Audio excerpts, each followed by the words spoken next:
Oi, me chamo Paulo Marchetti e trago mais um vídeo a respeito dos lançamentos e dos acontecimentos, as curiosidades da semana. E neste vídeo eu vou falar da semana do dia 28 de julho a 4 de julho. 28 de junho a 4 de julho. Então, estamos aí entrando no segundo semestre de 2026, esses últimos dias de junho do mês 6 e os primeiros dias do mês 7. Este vídeo é baseado no calendário do rock brasileiro, livro que eu lancei em março de 2025 para comemorar os 70 anos do rock brasileiro. Este vídeo faz parte de uma playlist chamada O Rock Brasileiro e Suas Histórias. Convido você que não conhece, convido a conhecer os temas todos lá, que eu abordo toda a história do rock brasileiro, exatamente para cobrir todos os 70 anos do rock, que se completou em 24 de outubro de 2025, e eu fiz vídeos desde os anos 50, exatamente desde 24 de outubro de 55, até os dias atuais. Tem sobre tudo lá, sobre os discos, as cenas, as décadas, os artistas, personagens, tem de tudo. E aí eu resolvi fazer esses vídeos semanais a respeito dos lançamentos e das curiosidades, exatamente para registrar a nossa história. Além dos vídeos que eu já fiz, é uma forma de também resgatar a nossa história, a nossa memória, os lançamentos, pelo menos os principais lançamentos, porque aqui eu não mostro todos, eu já faço uma curadoria rapidinha com o livro, já escolho o que eu vou mostrar. Essa semana tem bastante. A minha intenção é diminuir o tempo do vídeo cada vez mais para ser mais dinâmico, né? Mais curtinho e tudo. Então, assim, eu já logo aviso o que eu sempre falo. A minha intenção com este vídeo é estimular você a procurar esses discos, esses lançamentos, escutá-los, entender melhor o contexto, tudo, para quem gosta, óbvio, de rock, de música, jornalistas e criadores de conteúdo, tudo isso, porque tem muita coisa hoje, tem muita entrevista, tem muita fonte primária de informação, com os podcasts, com documentário, como eu falei agora, com entrevistas, um monte. Podcast hoje praticamente é talk show, então tem muitos canais legais. Eu sempre indico três, quando eu posso, e um é o Vitrola Verde, do meu amigo César Gavan, o outro é o Disco Voador, e tem o Corredor 5, Papo com Clé, que cada um tem a sua característica. O Disco Voador fala dos anos 50, dos anos 60, você vai ver entrevista com todos os caras da Jovem Guarda, os principais nomes, é fantástico. Assim como o Vitrola Verde também conversa com todo mundo, conhece muito, o Cezinha conhece muito do rock paulistano, e ele tem boas entrevistas lá da cena alternativa paulistana, de tudo. E o Papo com Clé, que já é famoso, é mais recente, do Corredor 5, ele tem ótimas conversas, é uma grande fonte, porque ele fala com os engenheiros, engenheiros de muitos discos clássicos, executivos de todas as gravadoras, produtores, ele conversa muito com além de falar com os artistas, ele fala com os bastidores também, que é muito importante, assim, é fundamental. Então fica de dica esses três canais, e já vou abrir aqui então, porque são muitos lançamentos, e o que eu estava falando é isso, eu costumo aqui mostrar os lançamentos da semana, trago alguma curiosidade rápida, assim, alguma colocação rápida, contexto e tal, de cada lançamento, mas é só para provocar exatamente que você vá atrás deles, vá atrás de mais informação, de mais conteúdo, porque, porra, sensacional. Esse é o segundo álbum da Ciri Campelo, de 1960, é o segundo, o primeiro foi de 59, ela lançou um compacto em 58, o primeiro em 59, e este em 60. Este tem Banho de Lua, Broto Certinho, que é o nome do disco, Billy, Querida Mamãe, muitas versões, e, e este álbum aí, cara, ele fez muito sucesso, mais do que o primeiro. O primeiro já arrebentou. O primeiro, inclusive, ficou, tanto esse quanto o primeiro atingiu as primeiras paradas. A Celi Campelo já ficou à frente do Roberto Carlos, do João Gilberto, em vendas. Os jornais da época mostravam muito o que era vendido principalmente no eixo Rio-São Paulo, né, em São Paulo e Rio de Janeiro, que era o termômetro para o resto do país. E o Broto Certinho fez muito sucesso, a capa muito legal. Eu sempre peço para você observar essas capas que eu mostro dos anos 60, dos anos 50, elas são interessantes, o design, as cores, a fonte das letras, tem Cleide Alves, Sônia Delfino, o próprio Renato Seus Blue Caps. Cara, tem muita, os incríveis, Cleavers, tem muita capa legal de compacto e de LP, que vale para quem quer fazer, está pensando em fazer tese, doutorado, alguma coisa assim, nessa área de design, vale a pena, porque, ó, vou falar, são ótimos. Então, esse aqui é o primeiro lançamento da semana, essa semana de 28 de junho até 4 de julho. Este álbum, o segundo dela, da Celi Campelo, grande Celi Campelo, e produto certinho, de 1960. Aí já vamos para 66, que é o principal lançamento da discografia, é o principal álbum, trabalho da discografia do Golden Boys, o Alguém na Multidão, que tem, além de Alguém na Multidão, tem Ontem, tem Michelle, tem muita versão de Beatles. É praticamente um trabalho do Rossini Pinto, entre aspas, claro, porque assim, eu acho que todos, se eu não me engano, todas as faixas têm o nome dele, seja a versão dos Beatles, Michelle, Ontem, Yesterday, e outras, tem várias versões que ele assina neste disco e também tem as músicas autorais do Rossini, que e o Golden Boys é acompanhado pelo The Fevers nesse trabalho. The Fevers, assim como outros grupos da Jovem Guarda, além da carreira autoral, também acompanhava artistas tanto em programas de rádio e televisão, quanto nas gravações de compactos e LPs. Então fica esse registro aqui, dessa época da década de 60, esses dois, e 66, Alguém na Multidão, que é assim, fundamental. Esses dois, assim, essa lista tem muitos clássicos. E esses dois que eu mostrei, da Celi e do Golden Boy, são dois clássicos absolutos do rock brasileiro. E esse 75, vou falar o quê do Fruto Proibido? Fruto Proibido, para mim, tem três coisas assim que arrebentam o disco, assim, eu falo, no bom sentido. O solo do Carlini em Ovelha Negra, o solo de flauta do Manito em Pirataria, Pelo Amor de Deus, e o toque, que é a primeira ou é a segunda faixa do lado B. Mas hoje não interessa isso. O toque. Para mim, Fruto Proibido sem o toque não é nada. É uma música que tem uma dinâmica e depois volta a crescer e, cara, tudo perfeito. O Franklin Paulilo arrebentando na bateria, o baixo, Carline, todo mundo arrebentando muito, assim. Só que, assim, o solo de flauta do Manito em O Toque são 68 segundos de solo que você cai para trás, assim, cara. E a dinâmica da música é uma coisa assim, estupenda. Então fica aqui registrado este clássico dos anos 70 e clássico do rock brasileiro. É, Rita Lee, Tutti Frutti, O Terço e Mutantes eram os principais grupos que vendiam mais e que lotavam qualquer show em qualquer lugar. Inclusive, teve alguns shows em parceria Rita Lee e o Terço, não só em São Paulo, mas em vários lugares. E tem Lee Marcucci no baixo, o Carlini na bateria, o Franklin Paulilo, o Carlini na guitarra, óbvio, e o Franklin Paulilo na bateria. Tive a oportunidade de ver o Franklin ao vivo, certa vez, acho que em 98, 97, tocando com Camisa de Vênus. Sem palavras. Mas o solo de flauta do Manito em O Toque, olha, eu vou te falar, é um caso à parte da história do rock brasileiro. Aí, de 75, esse baita lançamento da Rita Lee, pula para 76, primeiro álbum do Joelho de Porco, baita, também é uma lista de clássicos absolutos. Tem Rei Gordão, Boeing 723897, tem Mardito Fiapo de Manga, São Paulo by Day.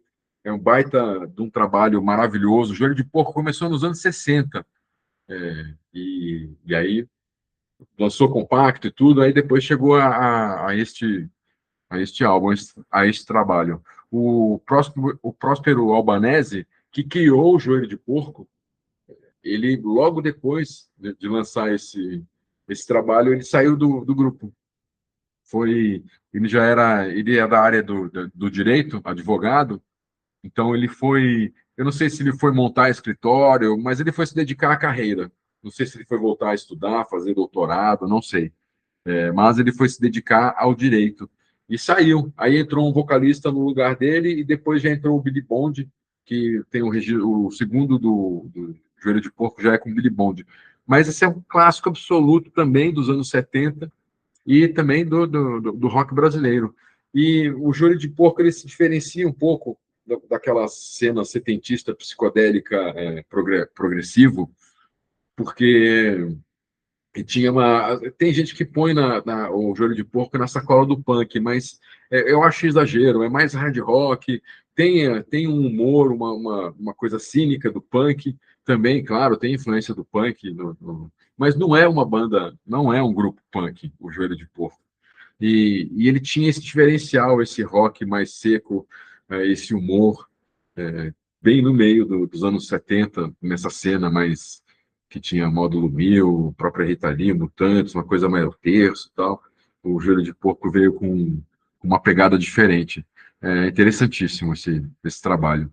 Outro baita disco também. Esse aí, ele circula.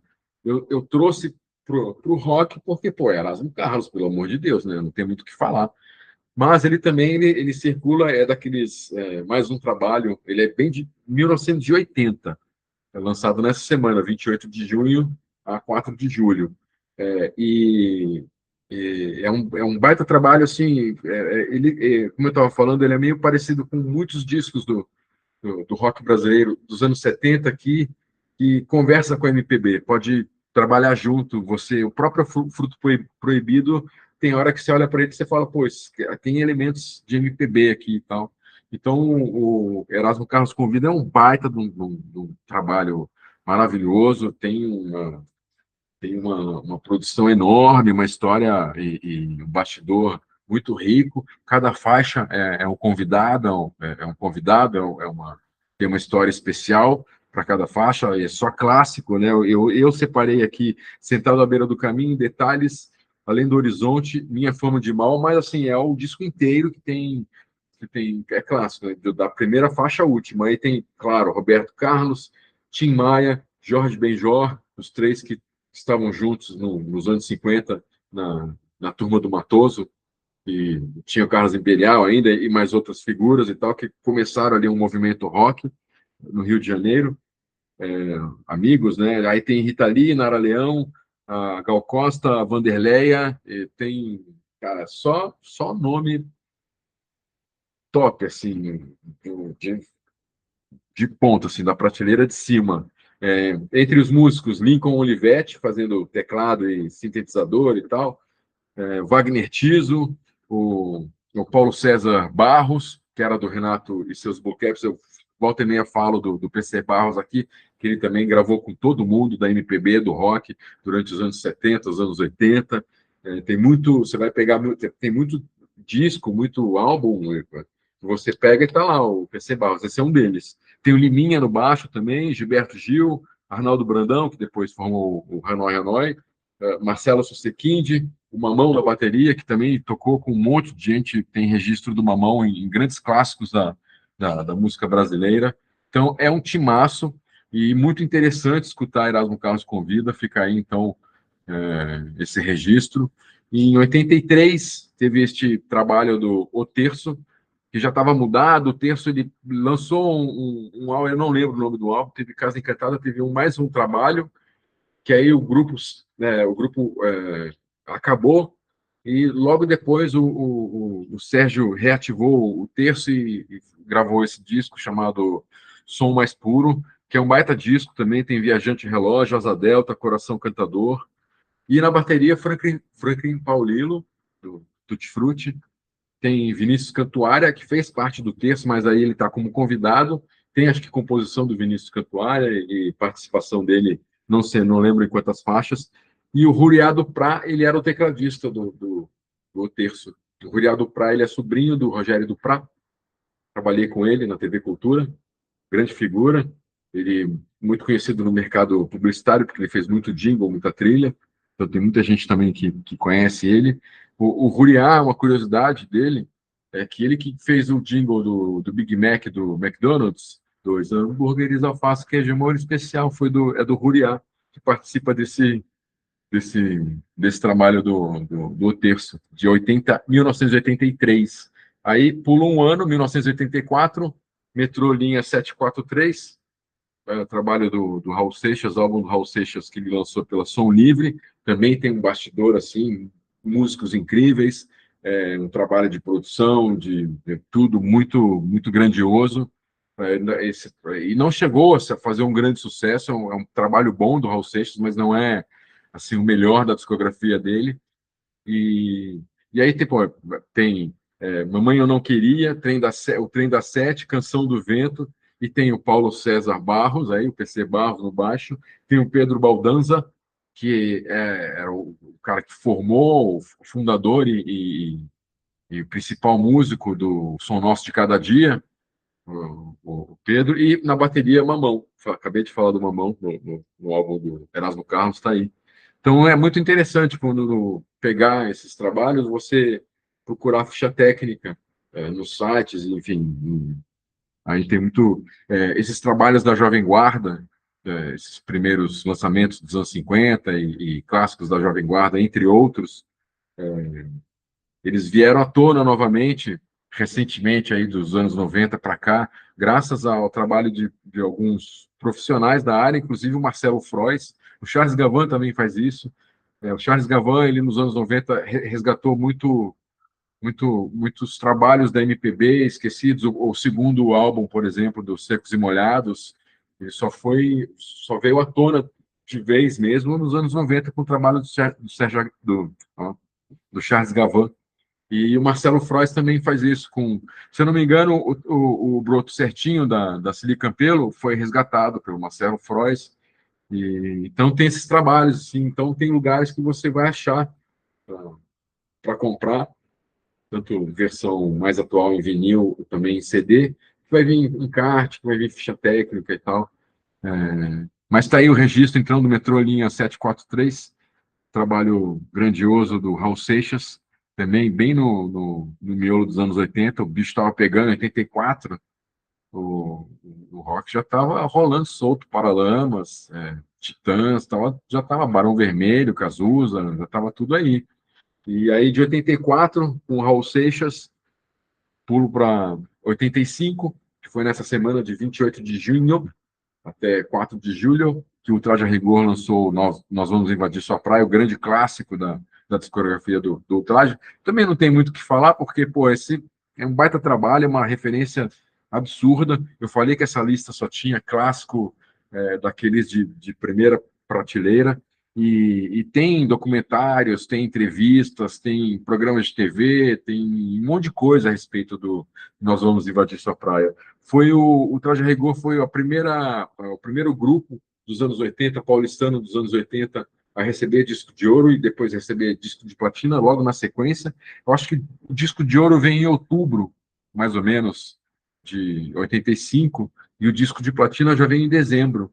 Então foi muito rápido, em 6 meses, nós Vamos Invadir Sua Praia vendeu 250 mil cópias. Isso de forma oficial, né? Mas a gente sabe que é sempre mais. E, pô, tem Ciúme, tem Inútil, Me Quer Tocar, Independente Futebol Clube, Zoraide, é o disco inteiro, né? Que nem o Fruto Proibido e outros que eu já listei aqui, que é o disco inteiro. Foi produzido pelo Liminha e pelo Pena Smith.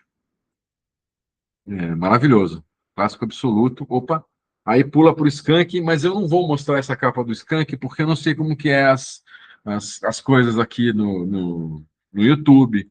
Mas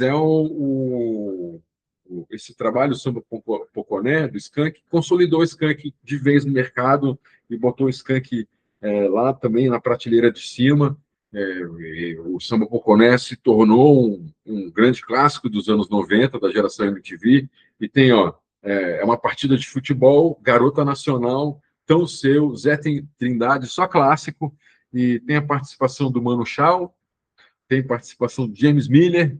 James Miller, baterista e percussionista, tocou na Patife Band, tocou no Escoveia Máfia, tocou no Karnak e tantos outros trabalhos, tocou e gravou, né, em tantos outros trabalhos e artistas.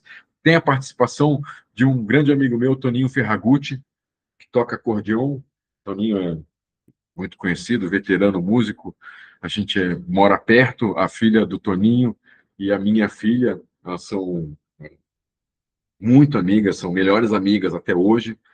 Começaram a estudar juntas na escola do bairro com 3 anos de idade e até hoje estão juntas aí. Né?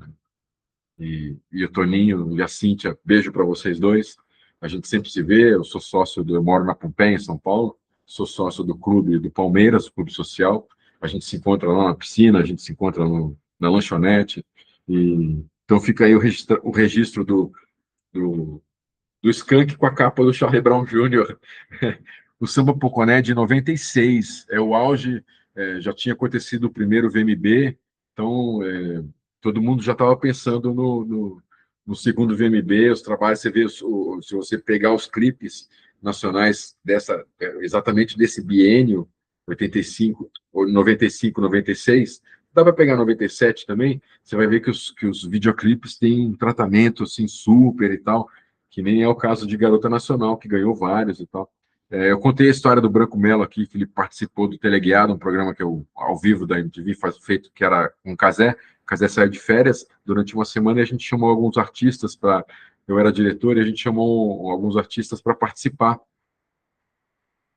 Entre eles o Branco Melo. E aí o Branco Melo chamou esse clipe do Skank. O cara pediu aqui o Skank Garota Nacional, vamos assistir. O Branco não tinha visto o clipe ainda, e quando ele viu, ele falou, meu, ferrou, esse clipe vai ganhar tudo e tal, e a gente não vai ganhar nada. Foi uma reação até engraçada do Branco, isso eu lembro até hoje.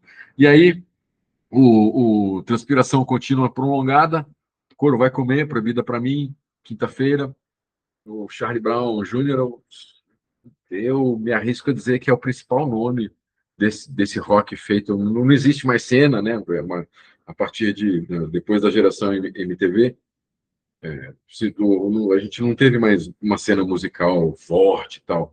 Então dá para dizer que o Charlie Brown Jr. é o principal nome dessa geração pós-MTV. Exatamente desse período 97 para cima, que veio Los Hermanos, que veio CPM, que veio Pitty.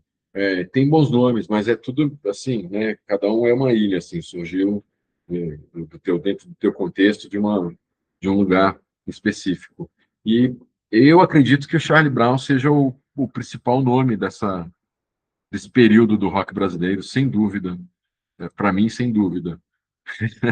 E para fechar a lista, Oxigênio, se eu não me engano, é o segundo ou terceiro trabalho, é o terceiro, se eu não me engano, trabalho do Jota Quest, não lembro mais, mas é de 2000.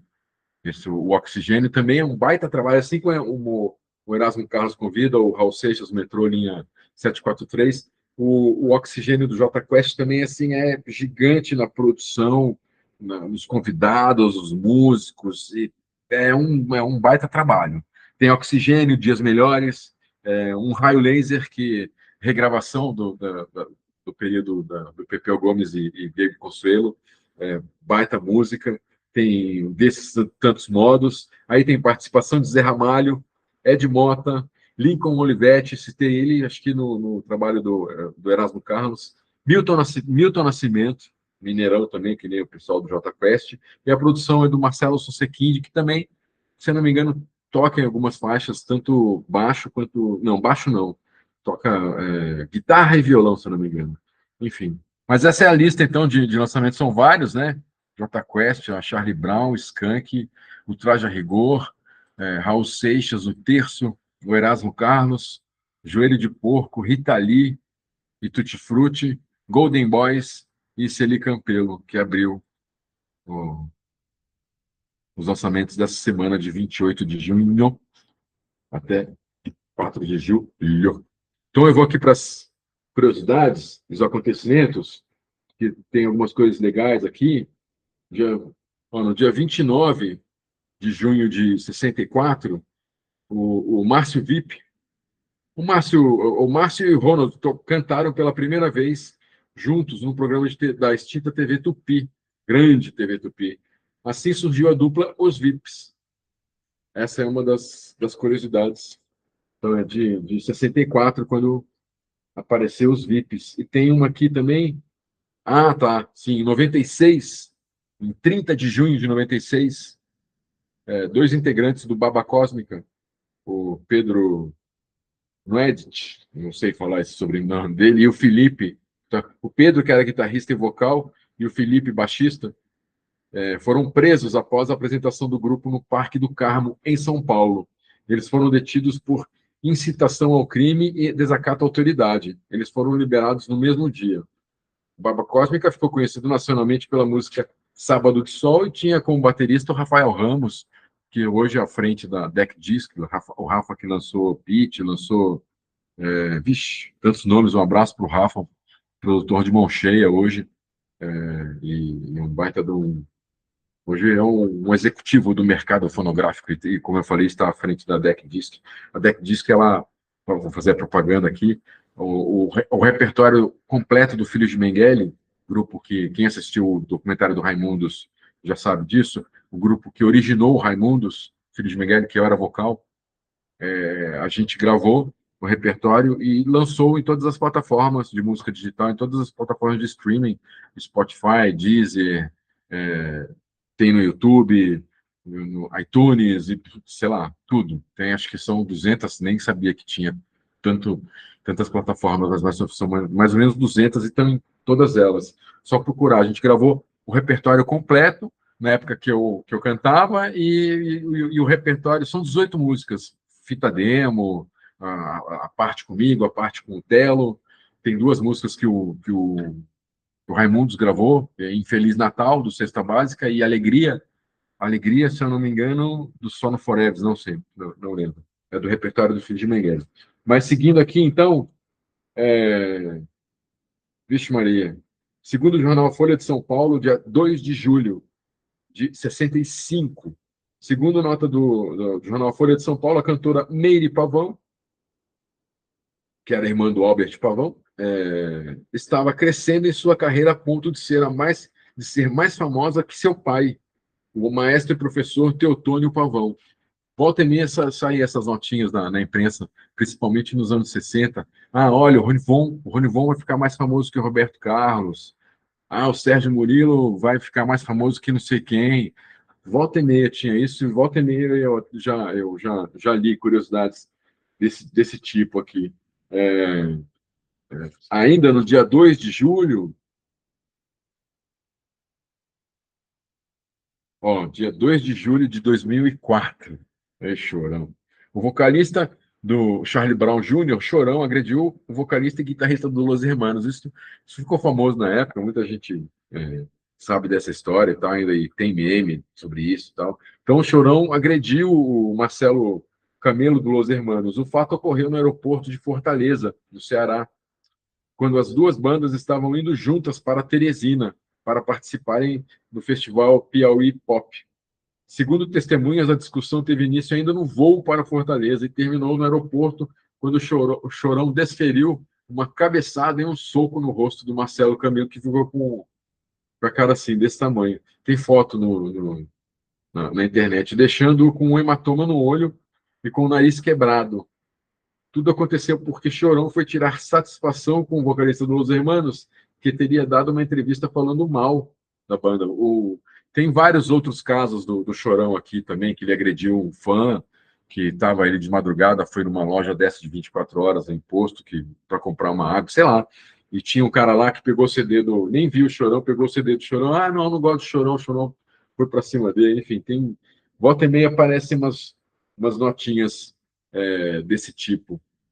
Em 81, também, dia 2 de julho, a Gangue 90 e Absurdetes se apresentou na casa de shows Pauliceia Desvairada, onde o Júlio Barroso também tocava como DJ, em São Paulo. Esse show foi a estreia do grupo liderado por Júlio Barroso, um dos pioneiros da década de 80 e principal referência dessa geração. Sem dúvida, o rock brasileiro da década de 80 seria bem diferente se não fosse o Júlio Barroso.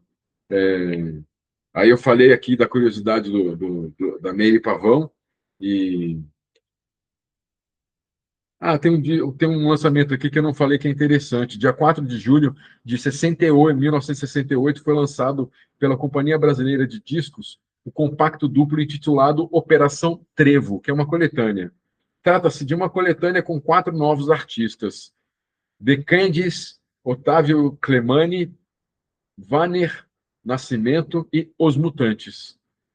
Será que algum deles se deu bem? Em 4 de julho de 1970, estreou nos cinemas o filme Roberto Carlos e o Diamante Cor-de-Rosa, o segundo estrelado pelo cantor, junto com o Erasmo Carlos e a Vanderleia. Com direção de Roberto Farias, contando com José Leogói. No elenco, o filme foi o mais visto do ano, com pouco mais de 2 milhões e 500 milhões, enfim, 2 milhões e meio de espectadores. É isso. E, assim, esse número, para você ter uma ideia, para se ter uma ideia deste número, em 68, hoje, em 2026, tem filme gringo de sucesso que está na lista dos mais assistidos aqui, que chega a esse número. E tem filme brasileiro que não chega nem perto de ter esse espectador. Então, assim, é um fenômeno, realmente um baita fenômeno. Bem, deixa eu ver se tem mais alguma coisa aqui. O Chorão, já falei da coletânea. Não, acho que é isso. Fechamos. Ó, em 4 de julho também, de 79, foi anunciado o fim do grupo Joelho de Porco. Até então, ele havia lançado 2 álbuns, em 76 e 78. O grupo voltou ao ativo e reformulado em 83. Entre os sucessos, São Paulo Badei, Boeing 723897, como eu falei, que está no primeiro, o Mardito Fiapo de Manga, tudo do primeiro. O Rapé também é excelente, Paulette Mon Amour. Então, essas são as curiosidades dessa semana, de 28 de junho a 4 de julho. Tudo fonte aqui dessa pesquisa maluca que eu fiz de 98 a 2024, são mais ou menos 1.850 datas. E uma coisa legal que eu acho deste conteúdo é que ele permite exatamente essa mistura, falar de Celi Campelo com Charlie Brown Jr., falar de Cólera e falar de Vanderlei Cardoso, um lançamento dele na Jovem Guarda, sei lá, do Gerry Adriani e de Agentes ou de Mercenárias, sabe? Essa mistura de todas as cenas e todas as gerações e da cola, exatamente por causa das efemérides e dos acontecimentos, e saber que teve essas coincidências. Celi Campelo lançou um disco no mesmo dia que o Lobão saiu da cadeia, sei lá, estou chutando aqui. Mas essas coisas são interessantes. Obrigado pela companhia, espero que você tenha gostado dos lançamentos e das curiosidades desta semana. Te convido mais uma vez a conhecer a playlist Rock Brasileiro e Suas Histórias, que está aqui o link está aqui embaixo na descrição do vídeo. A gente se vê num próximo vídeo. Muito obrigado, um beijo e um abraço.